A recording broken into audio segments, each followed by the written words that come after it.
All right, we made a video last night about fleshing coyotes. Now I want to talk just a little bit about putting them on the board. I actually made a video when this coyote was first fleshed, and unfortunately that video got deleted. So trying this again.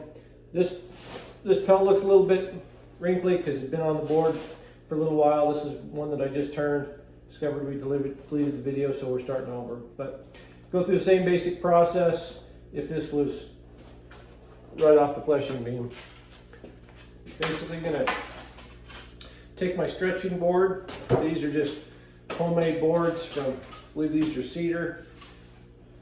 They've got a hinge at the bottom and a wing nut to adjust the width at the base.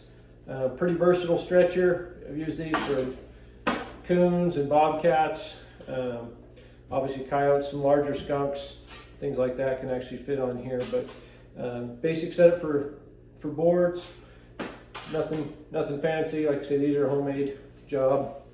They're just connected with a couple of nails that had the heads cut off and holes drilled in there. So just a little pivoting action at the top. You want some kind of a slope there. Main thing when you're boarding these coyotes is you want to make sure that everything is nice and square. Biggest mistake I see coming through the shop is guys don't get these on the board straight. So when you go to look at it, that back line of fur is offset to the side, or the belly is starting to come around onto the back, and doesn't look right, makes it harder to grade properly. So just want to go ahead and put that on, get everything snug. Not really trying to overstretch this. All we're trying to do is get it snug. When we make our adjustment back here, we really don't want to go crazy either way. We don't want to make it way too wide, and we don't want to make it way too narrow. We're not trying to turn this coyote into something it's not. So I see occasionally where guys will make them super wide, almost like a teepee. And all that does is effectively shorten that pelt to where it's not going to make our minimum size to go into the extra large category. So want to see coyotes that are just basically opened up the stretcher to where it snugs up its natural shape, and no more, no less. The best tips I can give, a friend of mine showed me this for these back legs. Go to your office supply store, get some of these large binder clips on these back legs rather than a bunch of pins. Binder clip, flip that over. Same thing. So that's going to hold those back legs down super fast, super easy. Makes a big difference when we go after this is dried for a while and go to turn it. On these back flanks, I just use 2 aluminum push pins just to keep these from folding on top of each other. It's not going to dry properly. Okay, double check to make sure it's square on the board. At this point in the process, I usually let my ears tuck them back in. So I want to get this face just dry just about as much as possible as I can. This one, you can see it's got an entrance and an exit from a small caliber rifle. This size hole, I'm not going to bother sewing that up.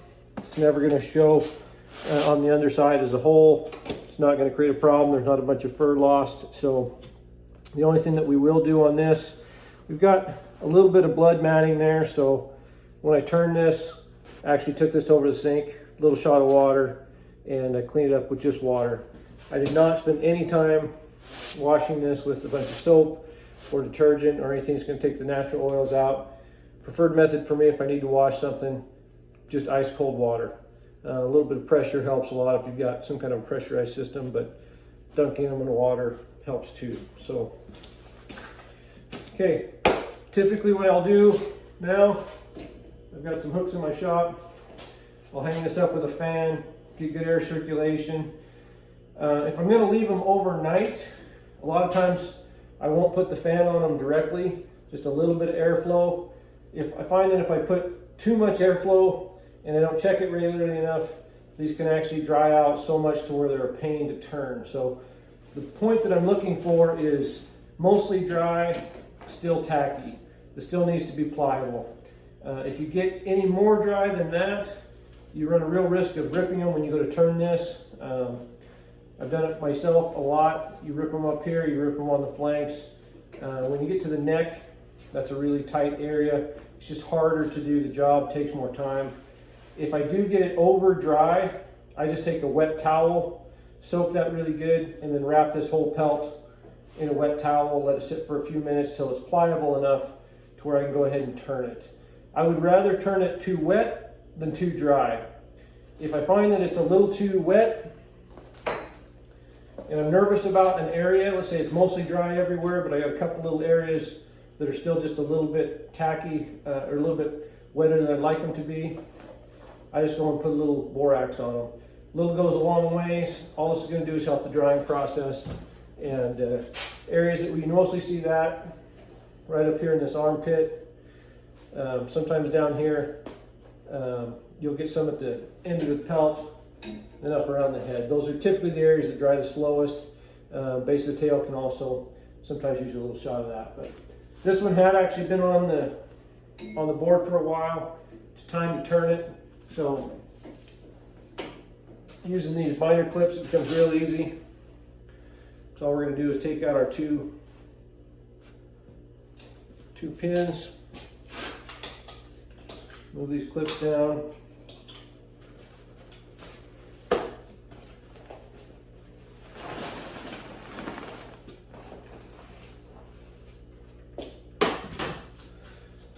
Okay. If you let this dry too much, you'll never do it this fast or this simple. Okay, so it really makes a difference when you turn these. I mentioned that bolt hole earlier. There had been some blood in here. Again, all I did was just went over to the sink, a little shot of water, got the blood out. There was nothing real caked or matted, but I just want to get that out right now. Didn't have to wash the whole pelt. My attitude about washing in general is if you don't need to, don't. It's not a necessary part of the process, so don't do it unless it gets to the point where it is necessary. Lots of blood, lots of mud, things of that nature, you got to get that out. But if you don't have a dirty pelt, don't worry about it. Okay. Similar process as before, because we're now fur out, we got a little more space in there, so I open up the board just a little bit. Back to the binder clips.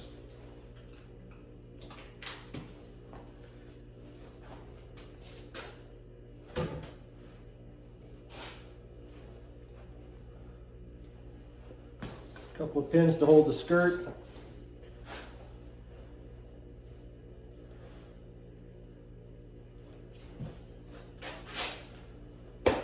One thing I do like to do, in our fleshing video, we did these ears two different ways. This one is actually split. This other one, we remove that pile of cartilage. What I do like to do, and this is totally unnecessary, so don't feel like you need to.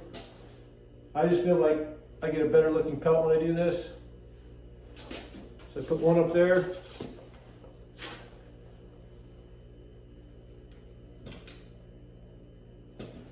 One right there.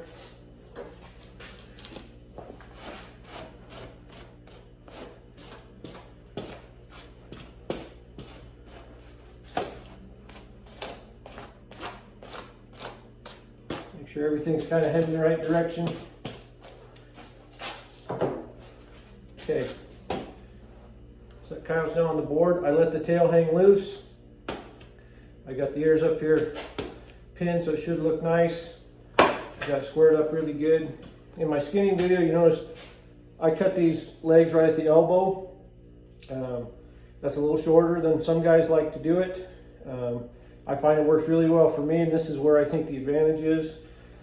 You'll notice even though there is a hole here, it actually doesn't show as a gaping hole. Everything just kind of dries flat. And what I don't have is I don't have a long leg that's out there flopping around that can get tore off in a drum. I don't have something that needs to be tucked inside that's going to be hard to dry. And this is just going to dry really fast and really easy. Saves me time when I'm skinning and saves me some drying time and some screwing around time when I'm putting this on the board.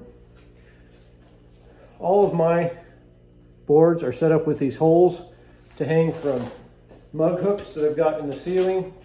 So I actually prefer to hang them this way. Other guys, they want to do a system where they hang these upside down, get that hair to fall down, set in that way. It's fine. I have no problem with that. I just find that this way works just fine for me. I don't feel like it's costing me any heft. I feel like I can tell what the fur is, regardless of how that is dried. So to me, this is a perfectly acceptable process. And I'll show you my hooks. You can see up there, I've just got rows of 1x2 with hooks in the, just a way to efficiently get those up and off the floor. That way I can get a fan directly underneath. Works good for me. So it doesn't take a lot of time, but you just want to make sure you get this done quickly and properly, and you'll be good to go. So hope this helps somebody. Talk to you later.